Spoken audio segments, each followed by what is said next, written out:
Hello everyone, welcome to Shri Samarth coaching classes. I am physics faculty Praveen Singh. आज हम एक नया चैप्टर स्टार्ट करने वाले हैं और चैप्टर का नाम है ऑसिलेशन।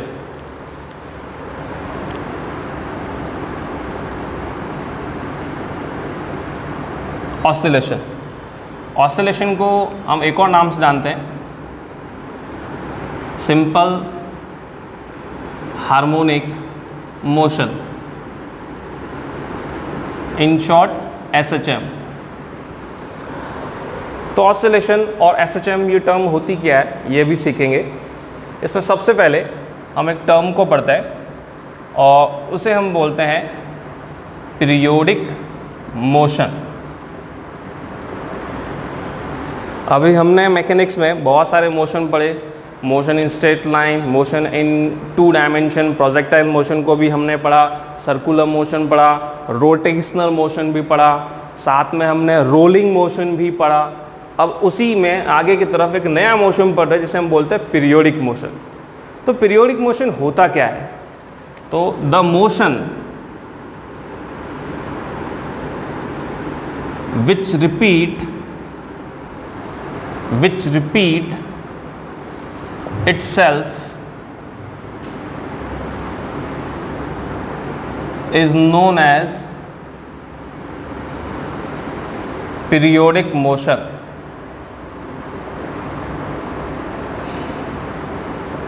एक ऐसा मोशन जो अपने आप को रिपीट करे उसे हम पीरियोडिक मोशन कहते हैं। अब पीरियोडिक मोशन मतलब ऐसा मोशन जो अपने आप को रिपीट करे लेकिन फिक्स इंटरवल ऑफ टाइम के बाद में। तो repeat itself is known as periodic motion, but after fix interval, fix time interval, उसे हम बोलते हैं पीरियोडिक मोशन। ये हमारा पीरियोडिक मोशन होता है। एग्जाम्पल, अब पीरियोडिक मोशन का एग्जाम्पल है, आप लोग वो क्लास में आते हैं, सुबह सुबह क्लास में आते हैं तो आपको पता है कि जब आप मॉर्निंग में कोई क्लास ले रहे हैं, लेक्चर ले रहे हैं, सपोज करो फिजिक्स का लेक्चर ले रहे हैं, तो एग्जैक्टली दूसरे दिन आप उसी वक्त उस क्लासरूम में होते हैं, मतलब एक फिक्स टाइम इंटरवल के बाद में आप उस क्लासरूम में होते हैं। तो ये आपका एक पीरियोडिक मोशन हो चुका है। फैन जो बार बार अपनी जगह पे घूमता रहता है, ये पीरियोडिक मोशन है। क्लियर है? और उसी तरीके से एक एग्जाम्पल भी ले लेते हैं, जैसे कि हमारे सोलर सिस्टम में सन के चारों तरफ अर्थ रिवॉल्व करती है, तो जो अर्थ है वो 365 डेज में अपना ये काम पूरा करती है। तो ये एक पीरियोडिक मोशन है। एक और पीरियोडिक मोशन का एग्जाम्पल ले लेते हैं। हमारे पास में एक थ्रेड से हमने मेटल की बॉल को अटैच कर दिया और उसको उसकी जगह से हल्का सा डिस्प्लेस कर दिया। अब ये मेटल की बॉल इस तरीके से मोशन करेगी, तो इसे भी तो पीरियोडिक मोशन ही कहेंगे, क्योंकि फिक्स टाइम इंटरवल के बाद अपना ये जो मोशन है इसे रिपीट करेगी। That is known as periodic motion, उसे हम पीरियोडिक मोशन कहते हैं। पीरियोडिक मोशन के बाद एक और मोशन हमको देखने को मिलता है, that is oscillation.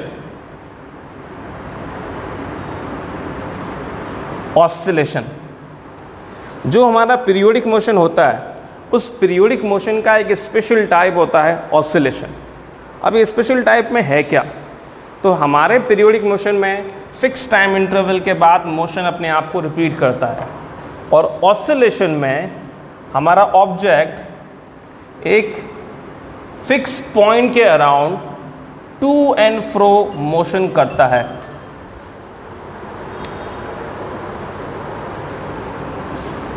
To and fro motion करता है। तो ये जो टू एंड फ्रो मोशन हमारा हो रहा है, ये फिक्स टाइम इंटरवल के बाद में टू एंड फ्रो मोशन होता है। तो ये टू एंड फ्रो मोशन अगर होता है तो उसे हम ऑसिलेशन कहते हैं। तो ऑसिलेशन क्या है? एक पीरियोडिक मोशन ही है, लेकिन उस पीरियोडिक मोशन में हमारा ऑब्जेक्ट एक फिक्स पॉइंट के around to and fro motion करता है, इसलिए इसे हम क्या बोलते हैं? Oscillation. That is known as oscillation. Clear है सभी को? तो अभी हमने क्या देखा कि पीरियोडिक मोशन क्या होता है। पीरियोडिक मोशन मतलब वो मोशन जो अपने आप को रिपीट करे फिक्स टाइम इंटरवल के बाद में, उसे हम पीरियोडिक मोशन बोलते हैं। और ऑसिलेशन क्या होता है? तो ये पीरियोडिक मोशन का एक स्पेशल टाइप है जिसमें हमारा जो ऑब्जेक्ट है वो फिक्स पॉइंट के अराउंड एक टू एंड फ्रो मोशन करता है, इसे हम ऑसिलेशन कहते हैं। अब नेक्स्ट जो हम टर्म पढ़ने वाले हैं वो उसको पढ़ने से पहले हम इसके कुछ इंपॉर्टेंट पॉइंट्स को डिस्कस करते हैं। वो इंपॉर्टेंट पॉइंट्स क्या है? आपने देखा कि पीरियोडिक मोशन और ऑसिलेशन में कुछ सिमिलैरिटी है, या फिर मैं ये कहूँ कि oscillation is a part of periodic motion. तो periodic motion may be oscillatory और नॉन ऑसिलेटरी। आपका पीरियोडिक मोशन ऑसिलेटरी हो सकता है और नॉन ऑसिलेटरी भी हो सकता है। जैसे ये जो मोशन है, सिंपल पेंडुलम का जो मोशन है वो एक ऑसिलेटरी मोशन है, एक फिक्स पॉइंट के around to and fro movement हो रहा है, ये एक ऑसिलेटरी मोशन है और एक पीरियोडिक मोशन भी है। बट हमारी जो अर्थ है जो सन के चारों तरफ घूमती है वो एक पीरियोडिक मोशन है, वो ऑक्सिलेटरी मोशन नहीं है। इसका मतलब पीरियोडिक मोशन ऑक्सिलेटरी भी हो सकता है और नॉन ऑक्सिलेटरी भी हो सकता है। बट जो हमारा ऑसिलेशन होता है, ऑसिलेशन इज ऑलवेज पीरियोडिक, वो हमेशा पीरियोडिक ही होता है। मतलब कि हमारा जो ऑसिलेशन मोशन है वो पीरियोडिक मोशन ही है। क्यों? क्योंकि वो फिक्स टाइम इंटरवल के बाद अपने आप को रिपीट कर रहा है। हाँ, बट जो भी ऑसिलेशन है वो हमारे आइडियल ऑसिलेशन होनी चाहिए। अगर रियल ऑसिलेशन होता है तो रियल ऑसिलेशन के अंदर हमारा फ्रिक्शन इन्वॉल्व हो जाता है। तो जब फ्रिक्शन इन्वॉल्व हुआ तो हमने बॉब को यहाँ से रिलीज़ किया, तो कुछ देर बाद एयर फ्रिक्शन की वजह से ये बॉब इस तरीके से मोशन करेगी और कुछ टाइम के बाद में अपना मोशन ख़त्म कर देगी, तो फिर वो पीरियोडिक मोशन नहीं रहेगा। इसीलिए ऑसिलेशन जो हमारा आइडियल ऑसिलेशन है जिसमें फ्रिक्शन नहीं होता है वो ऑसिलेशन हमेशा हमेशा पीरियोडिक ही होता है। अब इसके बाद हम एक फंक्शन को पढ़ते हैं।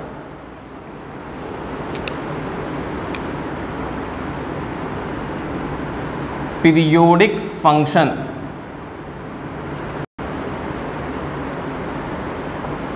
Periodic function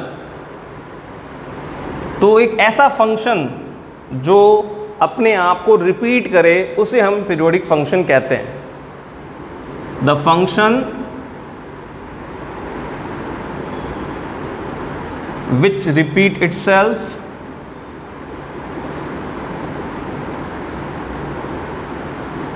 after fixed time interval, उसे हम पीरियोडिक फंक्शन कहते हैं। सपोज कीजिए कि हमारा एक फंक्शन है f ऑफ t, तो ये पीरियोडिक फंक्शन तब होगा जब इस टाइम में मैं कुछ एक ऐसा टाइम जोड़ूं जो कि उसका टाइम पीरियड होगा, जिसकी वैल्यू पुराने वाले फंक्शन के बराबर हो, तो ये फंक्शन हमारा पीरियोडिक फंक्शन हो जाएगा। तो पीरियोडिक फंक्शन को हम और डिटेल समझने के लिए एक एग्जांपल देखते हैं। चलिए हम एक क्वेश्चन डिस्कस करते हैं। क्वेश्चन 1, सपोज कीजिए अपने पास में एक फंक्शन दे रखा है, x का फंक्शन है और वो दे रखा है x is equal to a sine omega T plus theta. चलिए एक ऐसा फंक्शन दे रखा है, हमसे पूछा गया है कि इस फंक्शन का टाइम पीरियड क्या होगा, पता कीजिए। What is the time period, इस फंक्शन का टाइम पीरियड क्या होगा ये हमको पता करना है। अब फंक्शन का टाइम पीरियड पता करने के लिए हम, टाइम पीरियड होता क्या है बेसिकली, टाइम पीरियड वो टाइम होता है जिसके बाद ये फंक्शन अपने आप को रिपीट करे। कौन सा फंक्शन दिख रहा है हमें? साइन का फंक्शन दिख रहा है जो कि टाइम के ऊपर डिपेंड करता है। तो हम सभी लोग जानते हैं कि साइन फंक्शन अपने आप को 2 पाई इंटरवल के बाद रिपीट करता है, 0, π/2, पाई, 3π/2 एंड 2 पाई। मतलब साइन फंक्शन और कॉस फंक्शन 2 पाई के बाद अपनी वैल्यू को रिपीट करते हैं। इट मीन्स अगर इस फंक्शन में मैं 2 पाई को ऐड कर दूंगा इस आगे वाले वैल्यू में अगर मैं 2 पाई को ऐड कर दूंगा तो इस फंक्शन x की value same to same as it is वही आएगी। तो x is equal to a sine omega T plus theta plus 2 pi, ये मैंने ऐड कर दिया। तो ये वैल्यू एज इट इज़ पुरानी वाली वैल्यू x के बराबर है।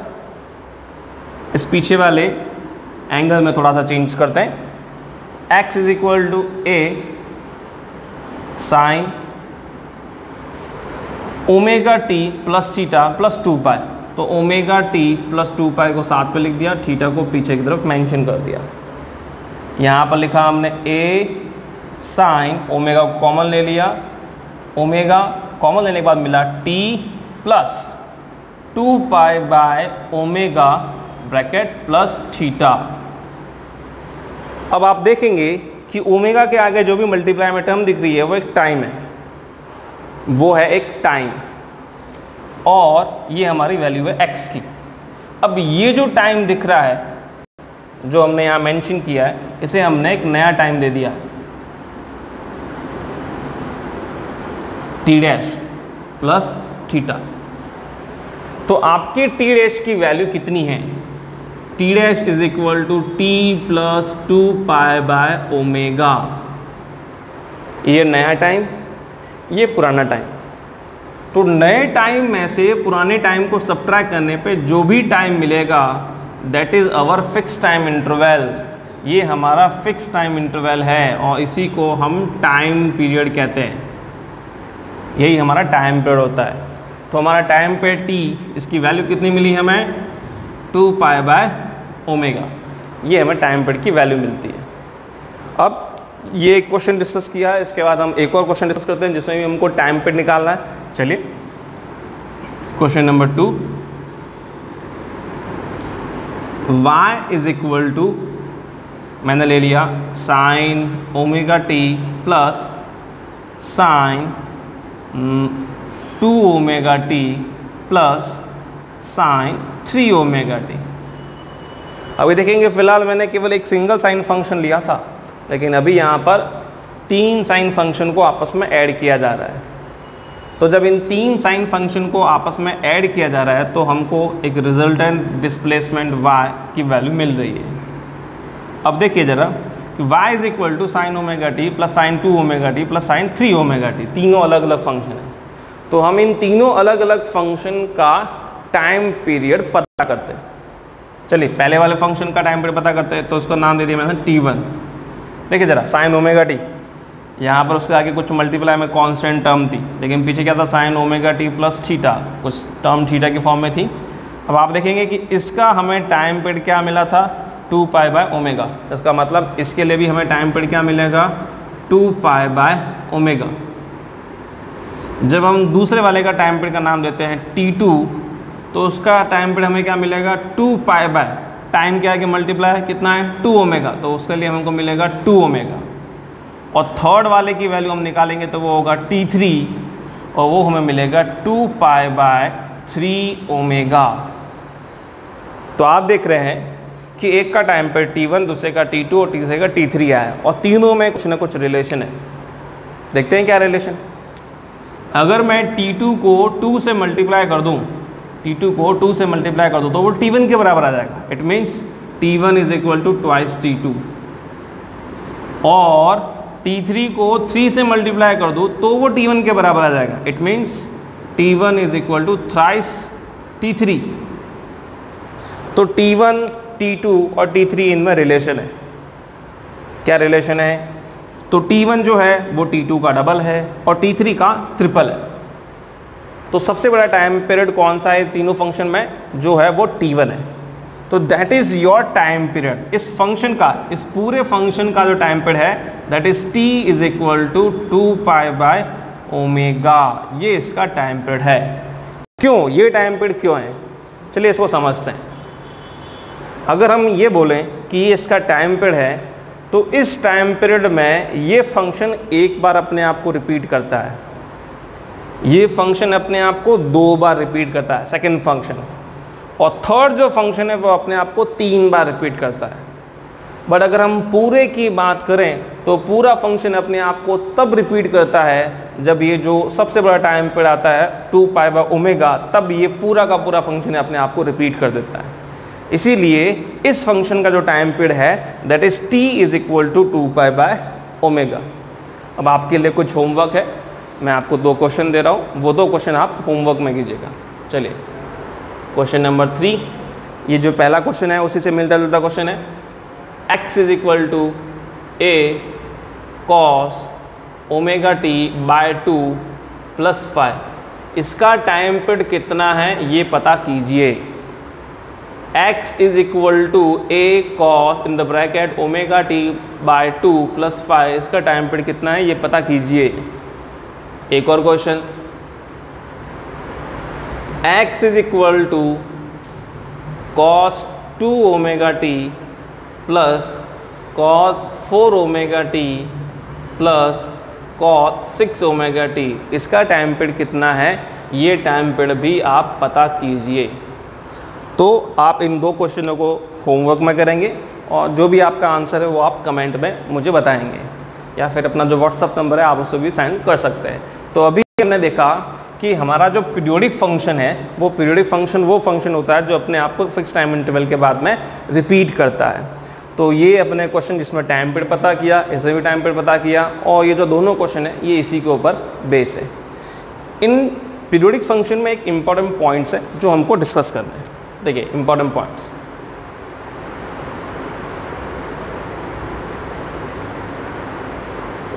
क्या है? पहला इंपॉर्टेंट पॉइंट, फर्स्ट,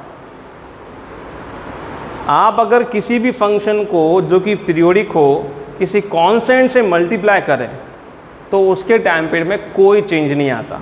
जैसे कि ये जो भी लिखा हुआ था, इसमें अगर मैं इसके आगे 2 से मल्टीप्लाई कर दूं तो 2 से मल्टीप्लाई करने के बाद में क्या आपको लगता है इसके फंक्शन में कहीं कोई चेंज आएगा? टाइम पीरियड में कोई चेंज आएगा? नहीं, 2 एज इट इज़ यहाँ आगे हमें मिल जाएगा, तो उसके टाइम पीरियड में कोई चेंज नहीं आएगा। इट मीन्स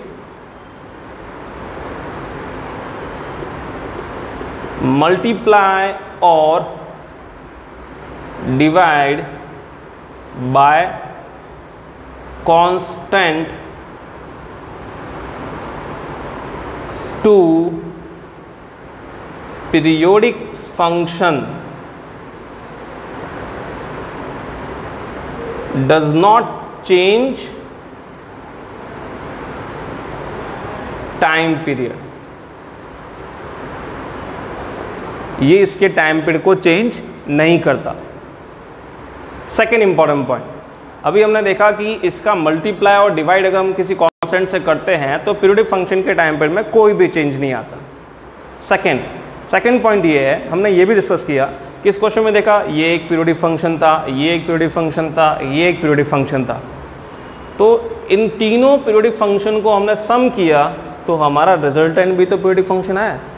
तो सेकेंड पॉइंट है sum of periodic function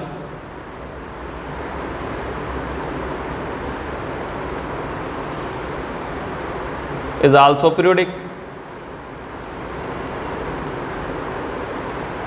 periodic function का जो सम होता है वो भी पीरियोडिक ही होता है, ये हमने डिस्कस किया।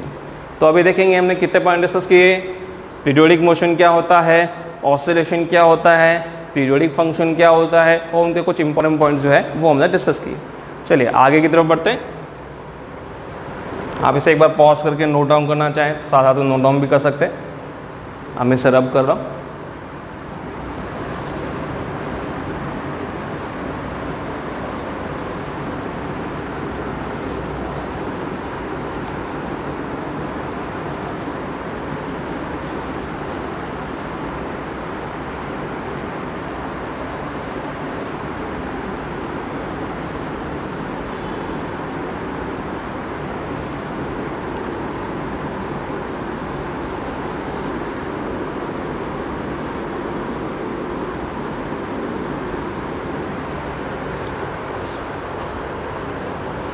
अभी हम नेक्स्ट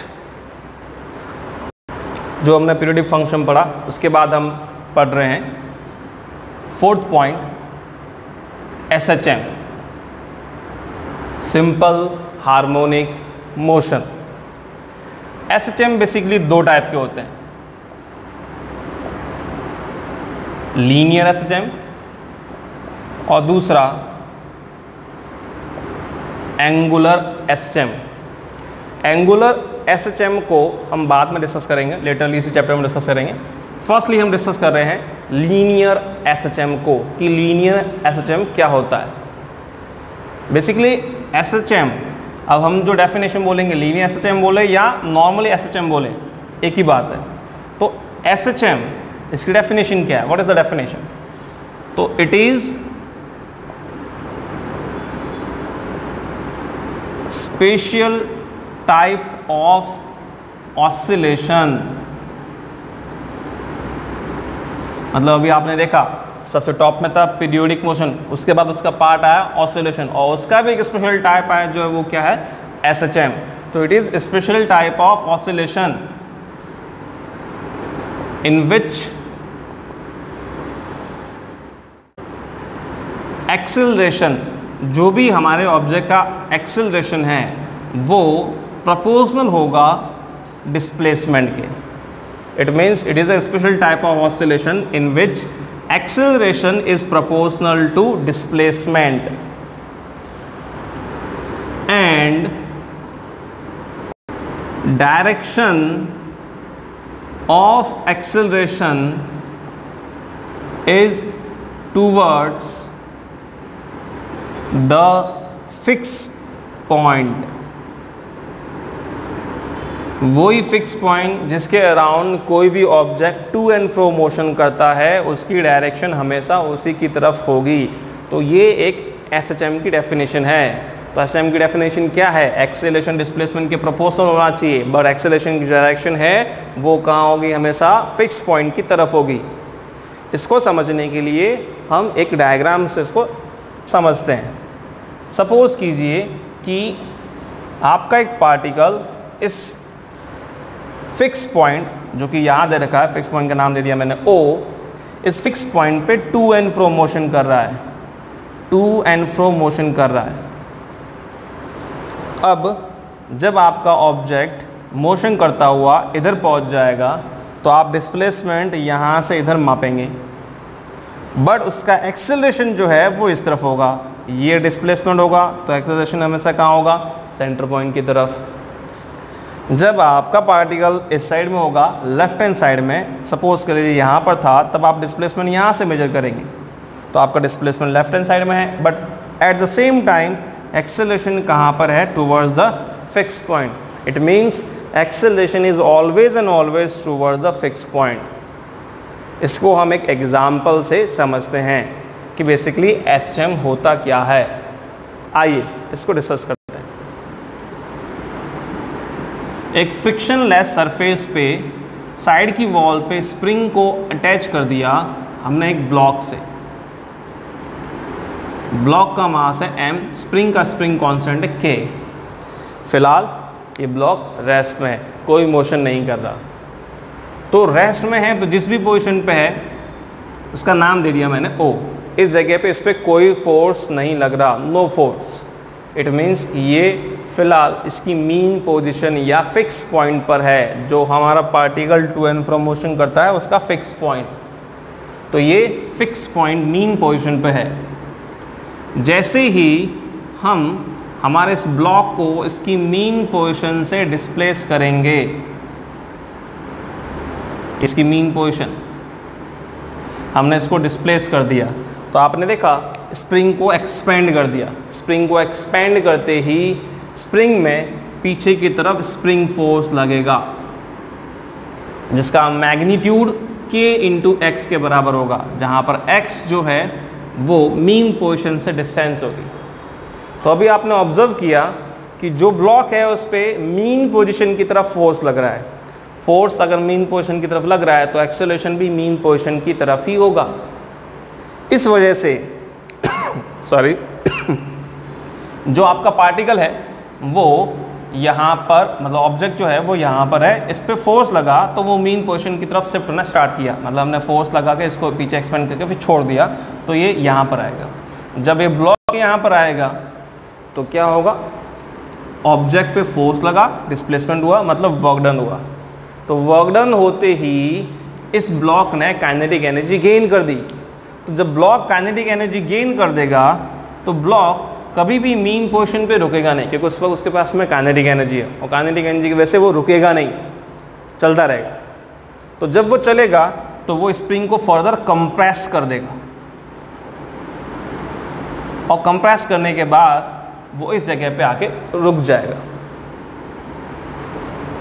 तो अभी आपने देखा कि ये ब्लॉक इसको कंप्रेस करता है और फिर यहाँ पर रुकता है। फिर से जब आप देखेंगे जब स्प्रिंग को कंप्रेस कर रहा है तो इस पर बैक साइड मतलब फिक्स पॉइंट की तरफ स्प्रिंग फोर्स लगेगा और इसका मैग्नीट्यूड होगा kx। अब आप देख रहे हैं यहाँ पर भी एक्सेलरेशन कहाँ है, towards the centre fix point. तो यहाँ पर ही फिक्स पॉइंट की तरफ इस पे फोर्स लगा, एक्सेलरेशन है। इट मीन्स SHM एक स्पेशल टाइप का ऑसिलेशन होता है जिसमें एक्सेलरेशन डिस्प्लेसमेंट के प्रोपोर्शनल होता है और एक्सेलरेशन की डायरेक्शन टुवर्ड्स द हमेशा क्या होती है, फिक्स पॉइंट। तो यहाँ से हम SHM की कुछ एक इक्वेशन के बारे में लिखेंगे, जैसे कि A is proportional to x। अगर हम वेक्टर साइन लगाएं तो हम कहेंगे A vector proportional to minus of x vector. अगर हम प्रोपोर्शनलिटी का सिंबल हटाएं तो एक कांस्टेंट आएगा, that is A vector is equal to minus omega square x vector, जहां पर ओमेगा स्क्वायर एक पॉजिटिव कांस्टेंट है। ये कांस्टेंट है वो भी कैसा, पॉजिटिव, ऑलवेज पॉजिटिव कांस्टेंट। तो A vector is equal to minus omega square x, ये हमको यहाँ पर वैल्यू मिलती है। अगर ब्लॉक के मास से या पार्टिकल के मास से मैं दोनों साइड मल्टीप्लाई करूं तो मुझे मिलेगा mass into acceleration vector is equal to minus m omega square x vector. तो ये जो मुझे मिला है, ये मुझे मिला है force vector is equal to minus of m omega square x vector. आप इसको कंपेयर करें इस इक्वेशन से तो आपको पता चलेगा कि k is equal to m omega square के बराबर है। यहाँ से हमको एक वैल्यू मिलती है कि हमारा k जो है वो m ओमेगा स्क्वायर के बराबर है। ये जो हमने यहाँ पर इक्वेशन लिखी है ये SHM की डेरिवेशन है, जिसमें हमने एक्सेलरेशन का डिस्प्लेसमेंट के साथ में और फोर्स का डिस्प्लेसमेंट के साथ में रिलेशन एस्टेब्लिश किया है। क्लियर है सभी के लिए? तो ये हमने यहाँ तक जो डिस्कस किया वो SHM को डिस्कस किया। एक बार आगे वाला और रब कर लेते हैं।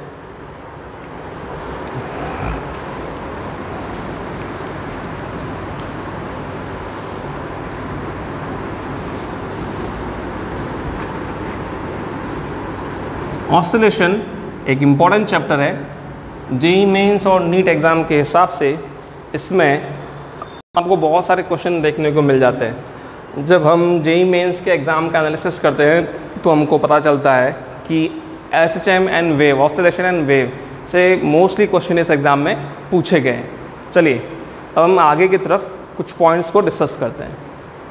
ऑसिलेशन SHM कब बनेगा? अभी हमने डिस्कस किया कि SHM क्या होता है, बट ऑसिलेशन का ही तो स्पेशल टाइप है।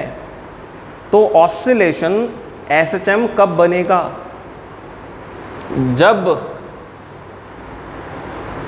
इंपॉर्टेंट पॉइंट्स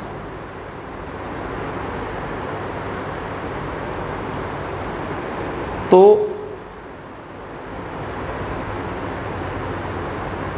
इस फर्स्ट पॉइंट, ऑसिलेशन SHM कब बनेगा? इफ एम्पलीट्यूड, एम्पलीट्यूड क्या होता है अभी डिस्कस करेंगे हम, इज वेरी स्मॉल। अगर हमारा एम्पलीट्यूड स्मॉल हो, if amplitude is very small, then other dimensions, जो भी ऑब्जेक्ट मोशन कर रहा है उस ऑब्जेक्ट की जो बाकी की डायमेंशन है उस डायमेंशन के कंपैरिजन में हमारा एम्पलीट्यूड अगर बहुत छोटा हो तब हमारा ऑसिलेशन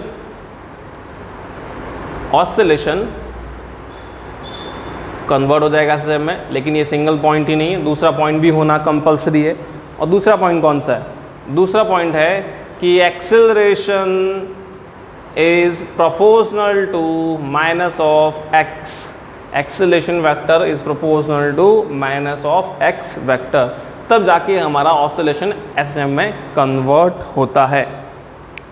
नेक्स्ट जो हम एक टर्म पढ़ रहे हैं, अब हम इस एसएचएम की डिफरेंशियल इक्वेशन को डिस्कस करते हैं कि what is the differential equation of SHM. Clear है?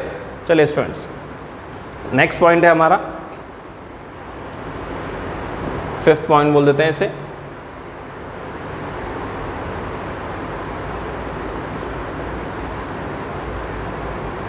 डिफरेंशियल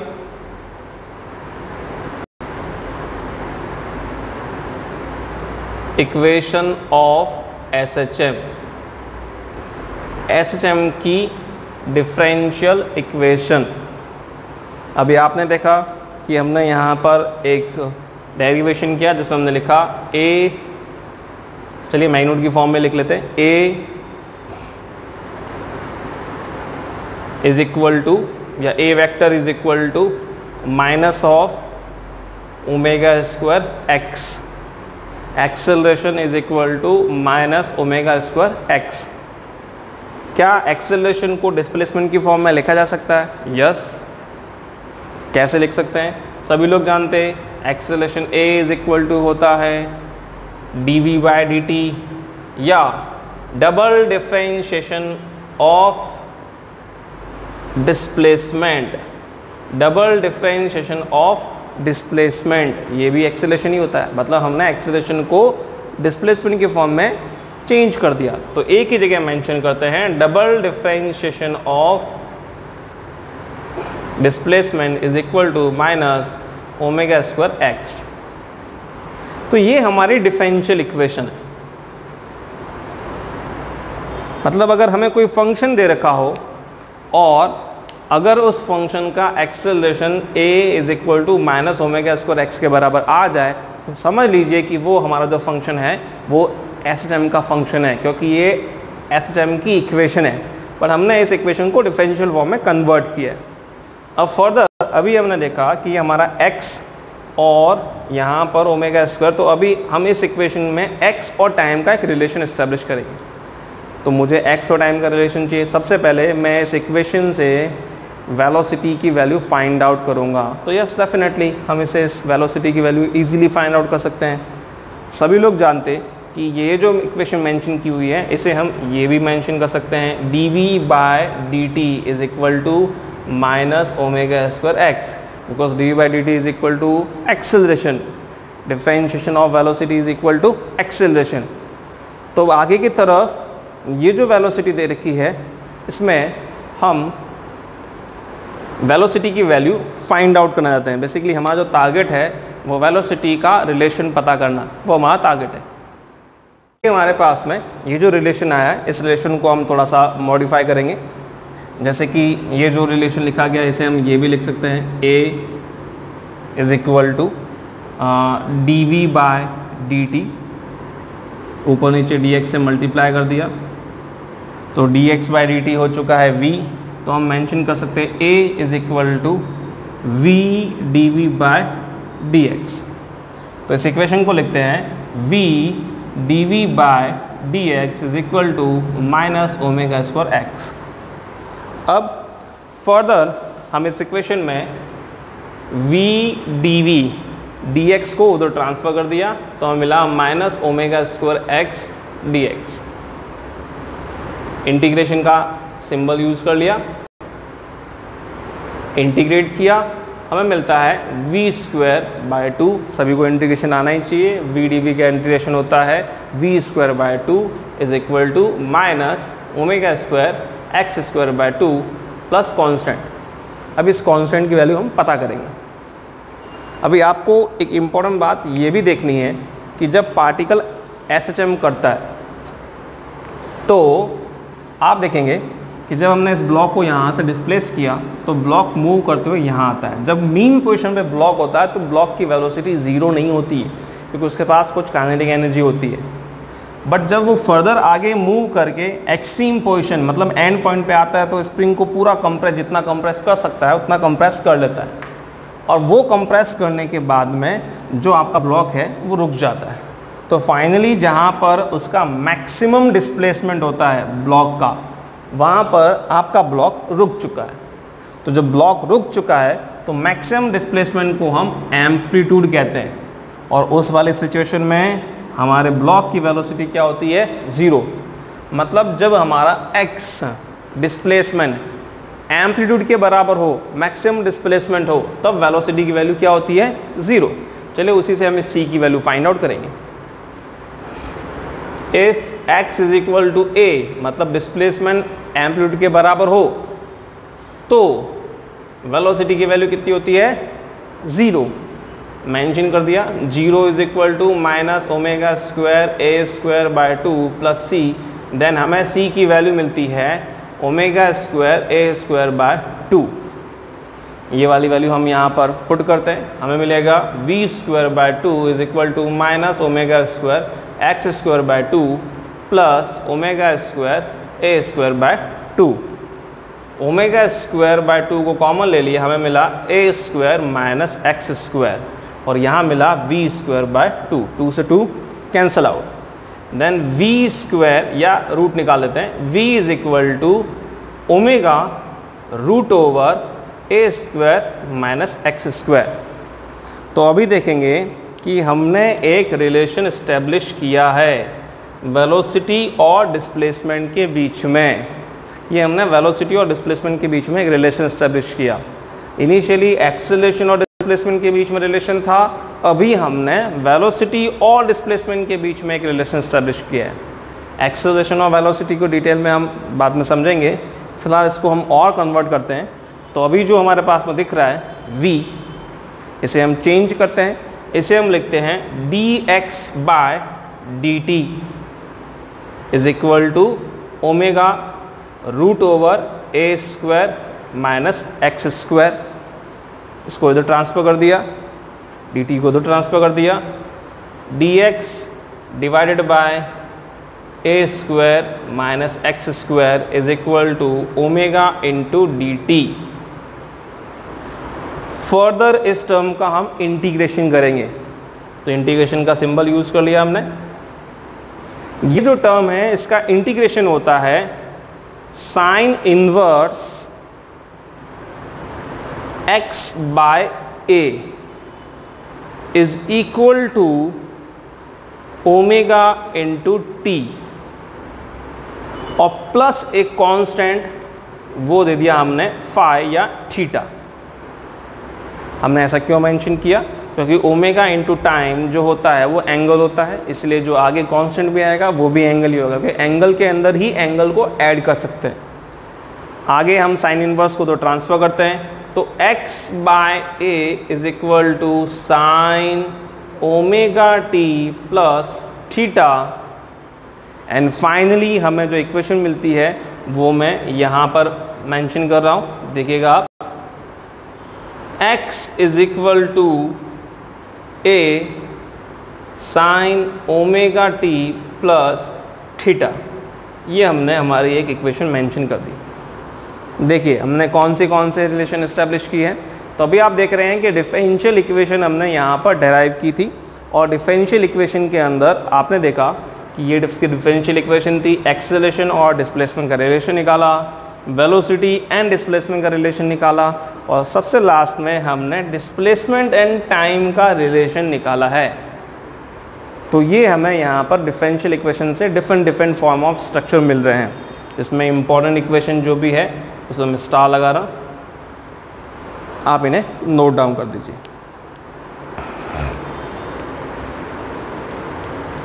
मैं रब कर लेता हूँ।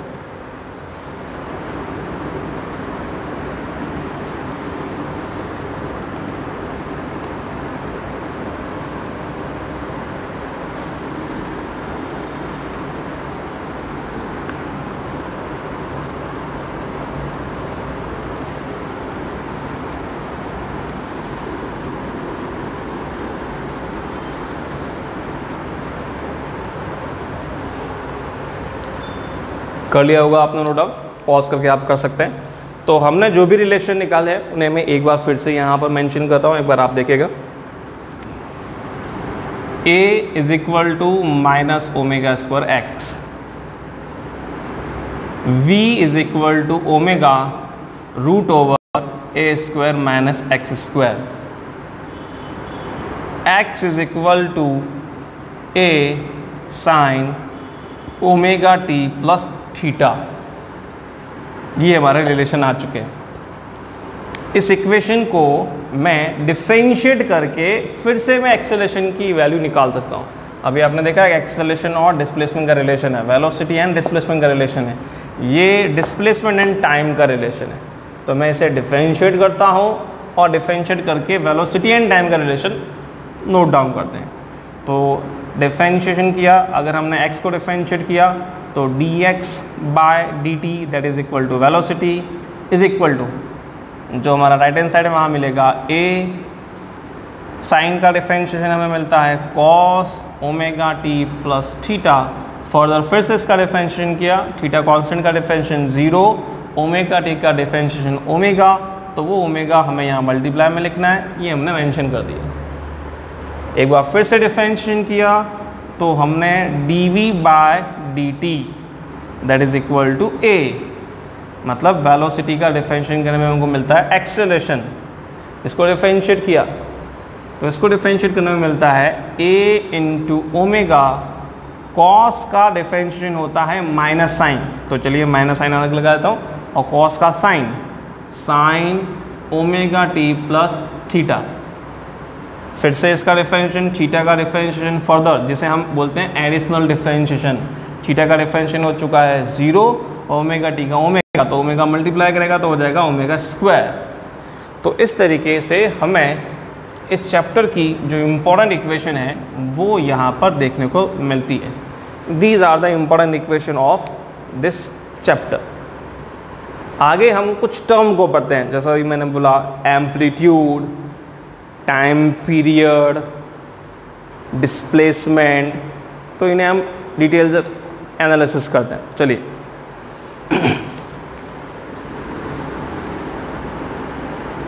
Some important term.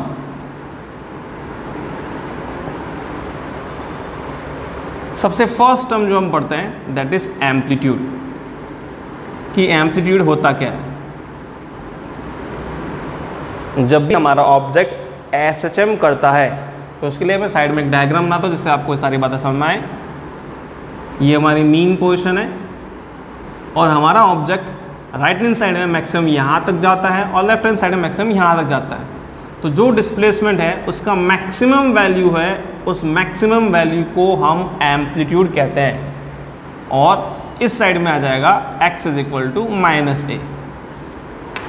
It means maximum displacement is amplitude। उसे हम A से डिनोट करते हैं, A, capital A, that is our amplitude. Next point है टाइम पीरियड। क्या होता है टाइम पीरियड? वो टाइम जिसके बाद में कोई ऑब्जेक्ट अपना मोशन रिपीट करे उसे हम टाइम पीरियड बोलते हैं। द फिक्स टाइम इंटरवल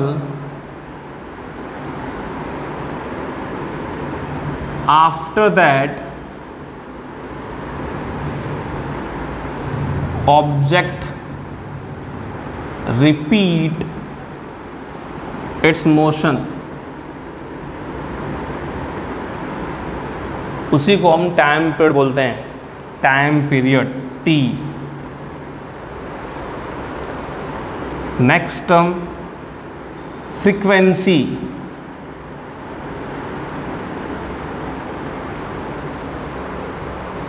बहुत सिंपल है फ्रीक्वेंसी, हम पहले भी डिस्कस कर चुके हैं। Number of revolution per second, number of revolution per second को ही हम फ्रीक्वेंसी कहते हैं। और फ्रीक्वेंसी जो है वो टाइम पीरियड का रिवर्स होती है। इट मीन्स फ्रीक्वेंसी को अगर हम f से डिनोट करें तो f is equal to 1/t। तो number of revolution per second को ही हम टाइम पीरियड कहते हैं। सो मैं बोल रहा हूँ कि f is equal to 1/t, that is our frequency. Next जो टर्म है that is phase, important term phase. अब फेज होता क्या है? फेज बेसिकली एंगल होता है जो हमें ये बताता है कि हमारा ऑब्जेक्ट उस टाइम पर, किसी भी पर्टिकुलर टाइम पे किस पोजीशन पे है। तो what is phase? Phase is A angle जो बताता है कि ऑब्जेक्ट किस टाइम पर किस जगह पर लोकेट करता है, या फिर सिंपल सा बोल सकते हैं इट रिप्रेजेंट